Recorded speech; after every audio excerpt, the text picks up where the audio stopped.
दोस्तों, welcome to my new blog. तो आज सोच रहे हैं कुछ नेताओं की पोल खोली जाए। हमारे भारत में चल क्या रहा है कुछ उसके विषय में भी जानिए। तो क्या हुआ कि कल दिल्ली में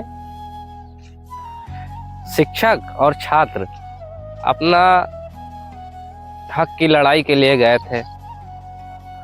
तो जो दावा करते हैं कि भारत विश्वगुरु बन गया है, उन्हीं का कानून शिक्षकों और छात्रों पर लाठी चार्ज कर देता है। क्यों? क्योंकि वो लोग नौकरी मांगने गए थे। वो लोग सिस्टम की सच्चाई दिखाने गए थे कि भारत का सिस्टम, शिक्षा व्यवस्था कैसी है। कभी यूपीपी का पेपर लीक, कभी एसएससी का पेपर लीक। और भारत देश के कुछ नेता कहते हैं कि भारत विश्वगुरु बन गया है।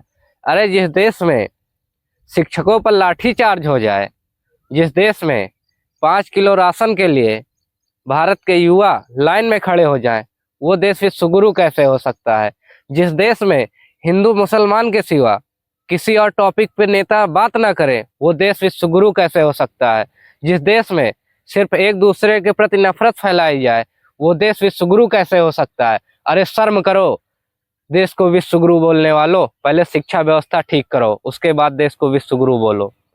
भारत के युवा जो सरकारी नौकरी की तैयारी करते हैं, कोई पुलिस की करता है, कोई एसएससी जीडी की करता है, तो कोई रेलवे की करता है।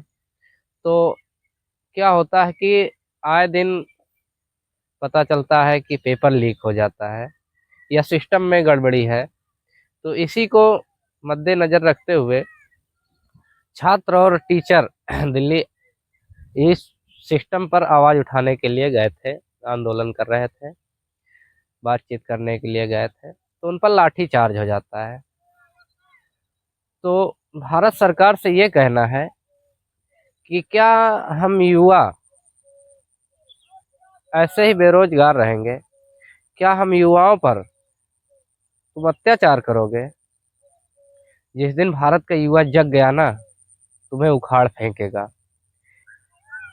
और हाँ, युवाओं की भी गलती है। वो सोचते हैं हमसे क्या मतलब है, हमारे आवाज उठाने से तो आवाज उठेगी नहीं।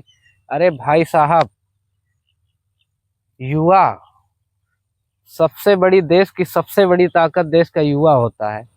अगर आप जिस दिन देश बदलने पर आ जाओगे, ये जितने भी सिस्टम के विरुद्ध काम कर रहे हैं ना, सिस्टम को खोखला कर रहे हैं, ये सब के सब साले रोड पे आ जाएंगे। एक दिन, सिर्फ एक दिन सब साथ में निकलो और परिवर्तन के लिए लड़ाई लड़ो।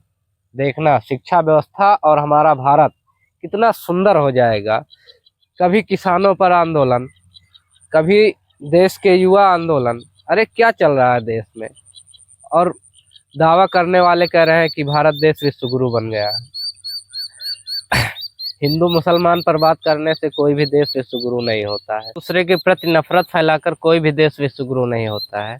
अरे कभी शिक्षा पर भी बात कर लिया करो, देश के नेताओं, देश की कुर्सी पर बैठने वालों। कभी